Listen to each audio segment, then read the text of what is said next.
Hi and welcome to Fatbellymarks shed. For today's project I'm using a chunk of ash. It looks like it's had a bit of the old woodworm, and there's some rot in the center of each branch. In this video I will try and explain what I'm doing, and let you know what my thoughts are.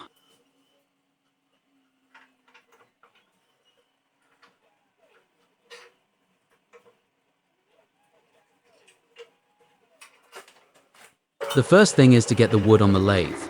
Then start some rough shaping with a bowl gouge.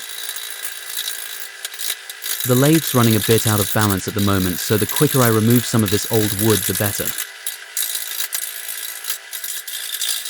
I've swapped over to a carbide scraper. I feel I can remove a lot more wood at a faster rate this way. I'm going to aim at making some type of bowl, but I haven't decided what it's going to look like at the moment. The wood seems to be turning quite well, and the lathe is running a lot closer to being balanced.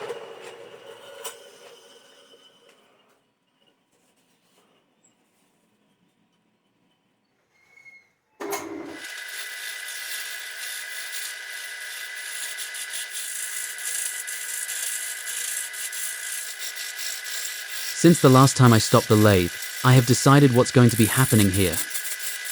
Under normal circumstances, the first side of turning a log would create the bottom of the bowl. But in this case, I've decided that this is going to be the top. The rest of the uncut wood is going to be shaped into a kind of plate with curved up corners and a small bowl sitting in the center. The wood's been turned around now, ready for me to start shaping the bottom of the pseudo plate.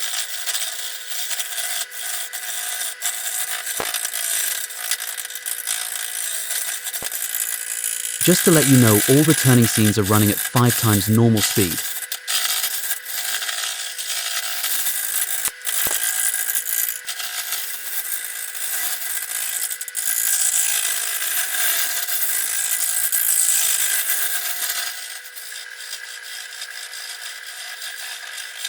Now there's a bit of shape emerging.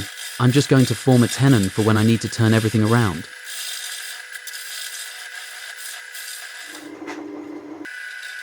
Because I'm a left hooker, I find it easier to stand on the other side of the lathe when working on the end or hollowing out.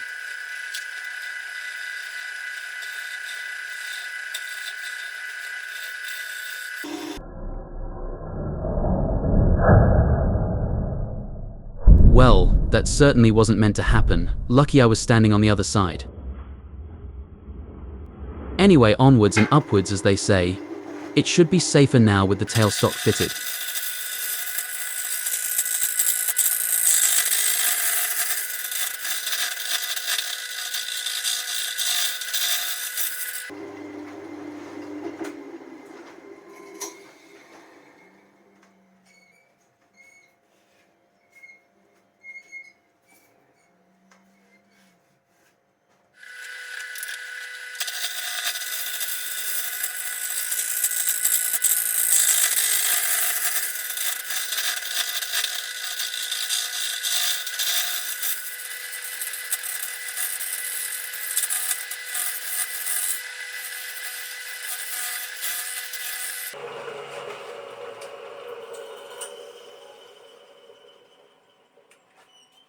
Well, that's looking okay. Let's give the other side a bit of a go now.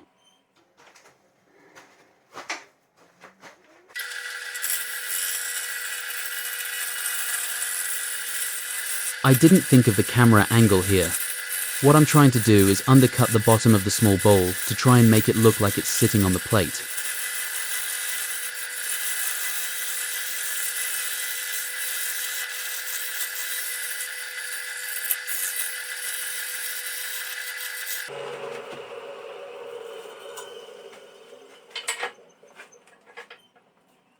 Still a bit of work to go yet.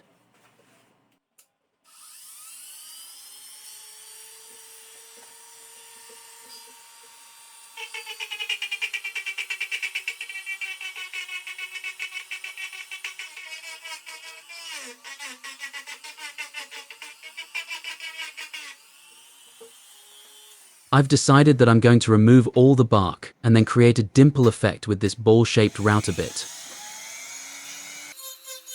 All of the worm damage seems to be just in the bark, so it's lucky I've decided to remove it all.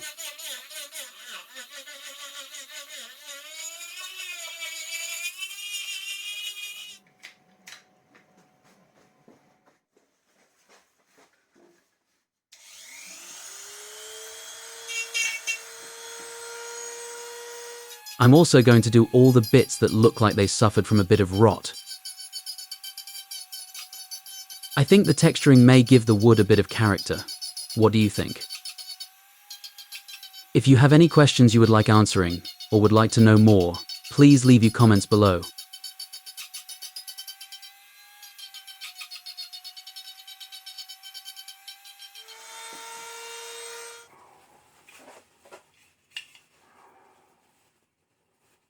That's pretty good. It's about what I was looking for anyway. It's a shame I wasn't able to undercut the bowl part a bit further. I just didn't have a tool that would allow me to do it. I'll just give it a coat of lacquer to see how it looks.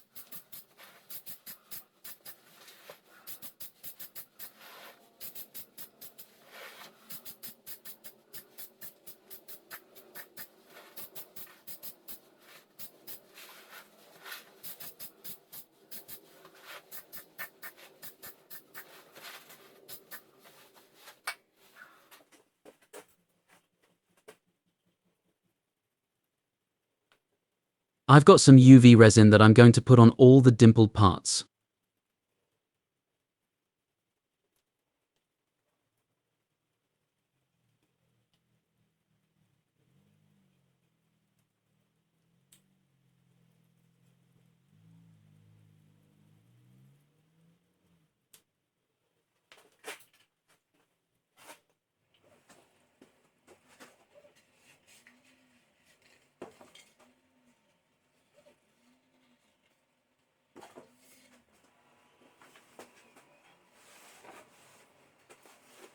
Okay, so I'm not happy with the resin on the parts that were covered with bark.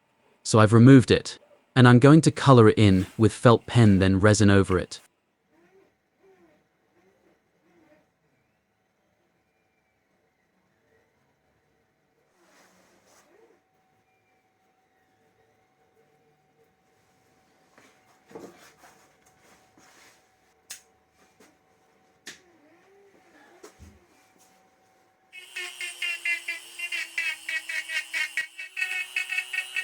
After I've done this, I've got that tenon cut out to fill.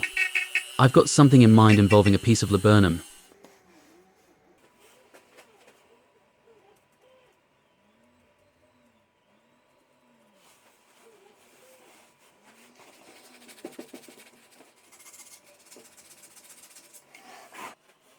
If you liked my video and work, please consider subscribing, clicking the notification button and sharing the video.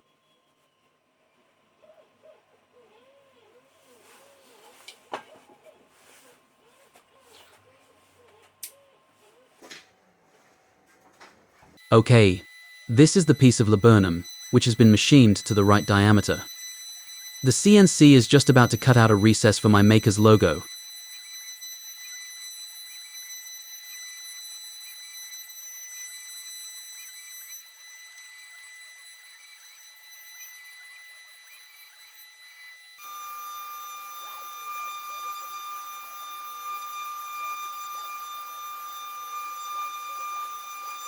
Here, the CNC is engraving my logo and this year's date.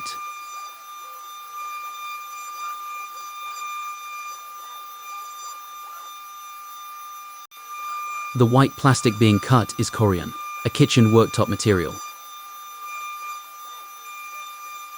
The CNC is running at 5 times normal speed.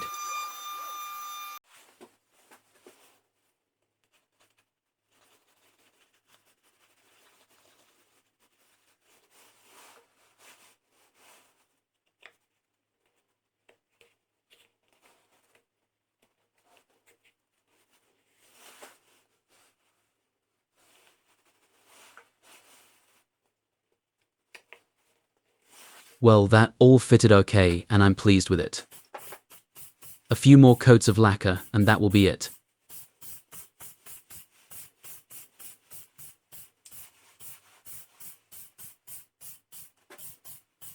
beauty shots next.